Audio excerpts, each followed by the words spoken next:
Tell us a little bit. What do you guys do? Yeah, so thanks for the opportunity. We're basically a digitizer of the supply chain. So we're an enabler of digital solutions across the whole ecosystem.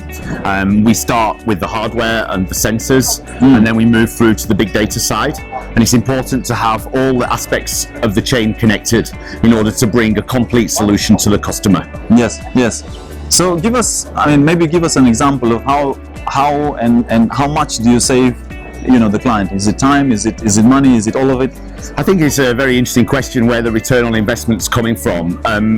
We noticed initially that the intention of the customer was to reduce their operational costs, but it's quickly moved towards services.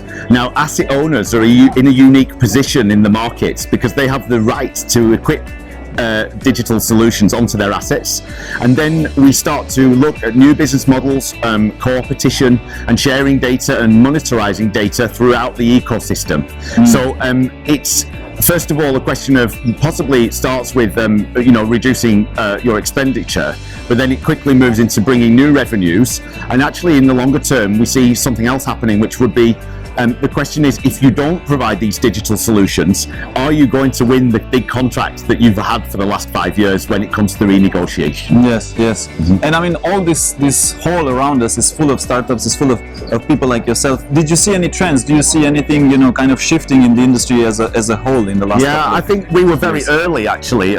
We come from a background of academia. We have a research history from the ETH in Zurich, and it put us in a very strong position from day one, which was we came with an understanding of ultra low power embedded hardware. We also had energy harvesting, also the big data side, the software and the analytics, the genetic algorithms and so on that make sense of the data and create the value.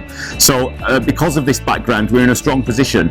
Now we see some of the vendors coming up with little aspects or components of this, but one of the trends that we see is the customers demand an integrated solution, which is then creating value for their customers as well. And we actually don't sell the hardware, we bundle the hardware with our solution, so we cover the capex. This lowers the entry barriers, and this gives us a great advantage in the market to compete. Yes, because it's the whole ecosystem. Got it. How about talent? How about skill sets? How about, because the industry is shifting, you guys are you're young, you're bold, you're dynamic. What type of skills are you looking for? What type of talent are you looking for? Well, it's a great question. We're scaling the business hugely at the moment, and obviously our talent acquisition team is working very hard to find the very best people, and we're obviously building a data science team where we take people from places like CERN, who we're working on the Large Hadron Collider. So if you can handle that data, you can handle the data that's coming in the supply chain.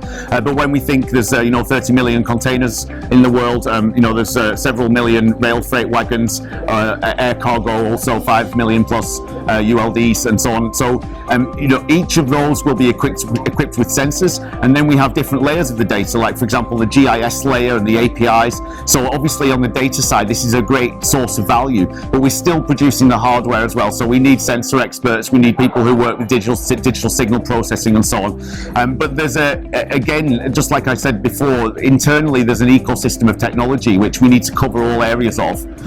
So we search widely, but we search for dynamic people who understand the culture and who are able to create pockets of value within our own internal ecosystem.